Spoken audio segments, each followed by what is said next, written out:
नमस्कार दोस्तों, मैं हूं अंकित। ब्लूटेक ऑफिशियल के न्यू वीडियो में आपका स्वागत है। आज के वीडियो में हम लोग जानने का कोशिश करेंगे कि आखिर के एक्सपायर्ड सैटेलाइट के साथ क्या किया जाता है।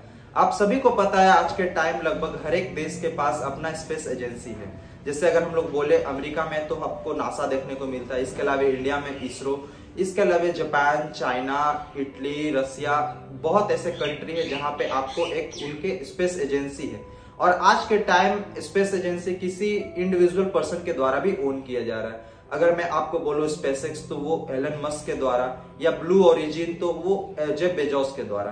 तो आखिर के एट ऑफ एंड हम लोग ये बोल सकते हैं कि सारे स्पेस एजेंसी के द्वारा अपना अपना एक अलग अलग सैटेलाइट सेंड किया जाता है ऑर्बिट में, या अर्थ के ऑर्बिट में, या चाहे स्पेस से रिलेटेड वहां पे हम लोगों को सैटेलाइट बहुत देखने को मिलता है। तो एक समय के बाद या तो फिर उसके यूज होने के बाद वो एक्सपायर्ड हो जाता है। तो आखिर के उस ऑर्बिट में एक्सपायर्ड सैटेलाइट के साथ क्या किया जाता है, या तो फिर बड़े सैटेलाइट्स या छोटे सैटेलाइट्स के साथ क्या किया जाता है ताकि वो न्यू सैटेलाइट जो लॉन्च होते हैं उससे कभी इन फ्यूचर टकराए ना। तो आज की वीडियो में हम लोग डिटेल में समझने का कोशिश करेंगे, खास करके जो एक्सपायर्ड सैटेलाइट होते हैं उसके साथ स्पेस एजेंसी या स्पेस जो सेंटर होता है वो क्या करता है। आप सभी को पता है कि प्रत्येक स्पेस एजेंसी के द्वारा या तो फिर प्रत्येक स्पेस सेंटर के द्वारा एक अपना सैटेलाइट छोड़ा जाता है, चाहे वो किसी भी पर्पज से हो। लेकिन वो एक समय पे आने पे या तो फिर बोल सकते हैं कि आफ्टर एंड हम लोग बोल सकते हैं कि वो एक्सपायर्ड हो जाता है। और यूज होने के बाद वो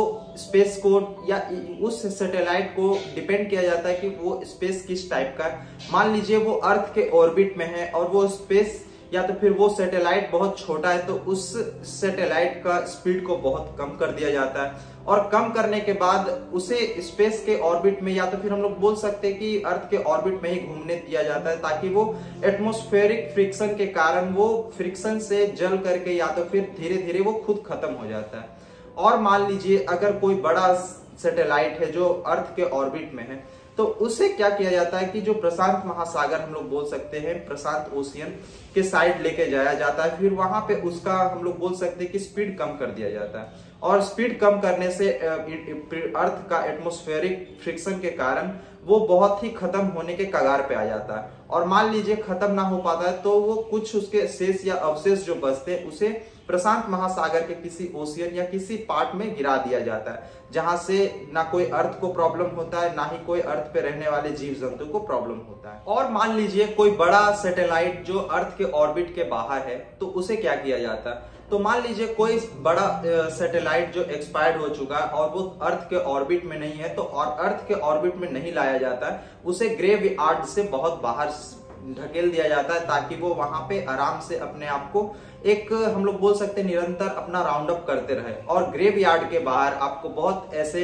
स्पेस एजेंसी बोल सकते हैं या तो फिर बहुत ऐसे यूज्ड सैटेलाइट बोल सकते हैं जो वहां पे घूमते रहता है। और खास करके वो बड़ा सैटेलाइट होने के कारण उसे ग्रेव यार्ड के बाहर डाल दिया जाता है, ताकि इन फ्यूचर कभी आपस में दो सैटेलाइट कोलैप्स भी करे तो उससे पृथ्वी को कोई नुकसान ना हो। तो आप समझ गए होंगे कि किस तरह से किसी यूज सैटेलाइट को या तो फिर एक्सपायर्ड सैटेलाइट को पृथ्वी के ऑर्बिट से बाहर किया जाता है, या तो फिर अगर वो छोटा होता है तो ऑर्बिट के अंदर ही होता है, लेकिन उसका स्पीड को बहुत कम कर दिया जाता है और पृथ्वी का एटमॉस्फेरिक फ्रिक्शन के कारण उसे खत्म कर दिया जाता है। वो अर्थात हम लोग बोल सकते हैं कि धरती पे आने से पहले ही वो अपने आप को कोलैप्स कर लेता है या तो फिर अपने आप में खत्म हो जाता है। और इसे खत्म करना इस कारण जरूरी होता है कि आप सभी को पता है लगभग एक साल में 300 से 400 सैटेलाइट लॉन्च किया जाता है ऑन एन एवरेज प्रत्येक स्पेस एजेंसी के द्वारा। और मान लीजिए कभी अगर न्यू स्पेस सैटेलाइट या तो फिर एक पुराने सैटेलाइट से कोलैप्स करता है, तो वहां लाखों करोड़ों का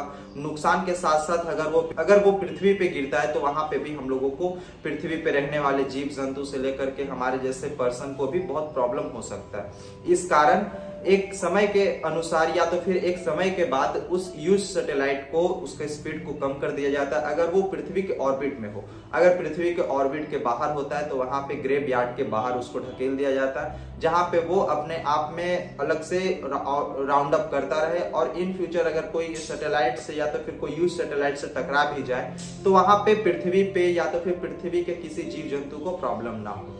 मैं आशा करता हूं कि आपको ये वीडियो इन्फॉर्मेटिव लगा होगा। अगर मेरा वीडियो इन्फॉर्मेटिव लगा तो प्लीज वीडियो को लाइक कीजिए, कमेंट कीजिए, शेयर कीजिए। साथ ही मेरे ब्लूटेक ऑफिशियल चैनल को सब्सक्राइब करके बेल आइकन को प्रेस कर ले, ताकि मैं कोई भी नई वीडियो अपलोड करूं तो उसका नोटिफिकेशन सबसे पहले आपको मिले। मिलते हैं अगले वीडियो में, जब तक के लिए जय हिंद, वंदे मातरम।